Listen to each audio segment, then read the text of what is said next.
This is DashboardSymbols.com. This video is a how-to guide to getting into and jump-starting a Kia electric vehicle that has a dead start battery. All EVs have a 12-volt start battery that can die and leave you stranded, just like start batteries have been doing with cars and trucks forever.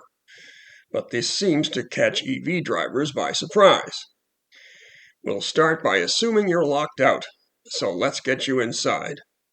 The Soul, Kona, and EV6 EVs have a mechanical key inside the fob that has a chrome release button on the back or the side.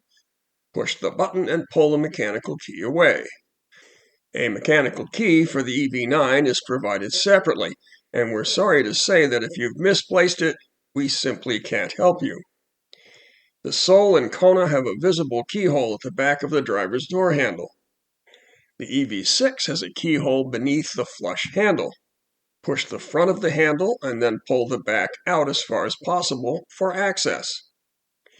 The EV9 has a cover under the back of the handle that needs to be removed. Pull the handle out as far as possible. The mechanical key can be used in the spot shown, but we used a fingernail to remove the cover.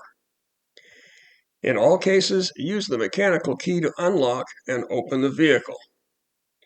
Once inside your Kia, open the hood.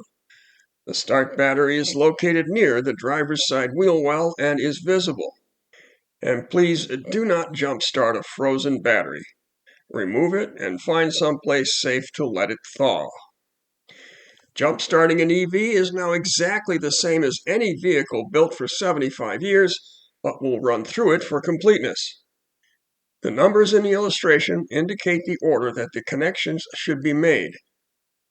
1. Connect the red cable to the positive terminal of the EV. 2. Connect the other end of the red cable to the positive terminal of the battery being used to jump the EV, which is likely part of another vehicle and not floating in the air. 3. Connect one end of the black or ground cable to the negative terminal on the jump battery. And 4. Connect the other end of the ground cable to the vehicle's chassis. Battery's ground cable connection to the chassis is likely visible below the battery.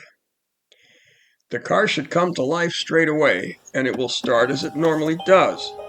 The thing to do now is find a service center to have the start battery tested, charged, or replaced.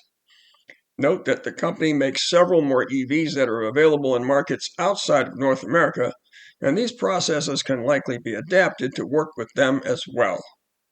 For other helpful automotive videos generally covering push-button or keyless start cars and key fobs from this or other manufacturers, look for more videos from us here on YouTube, subscribe to this channel, or go to DashboardSymbols.com.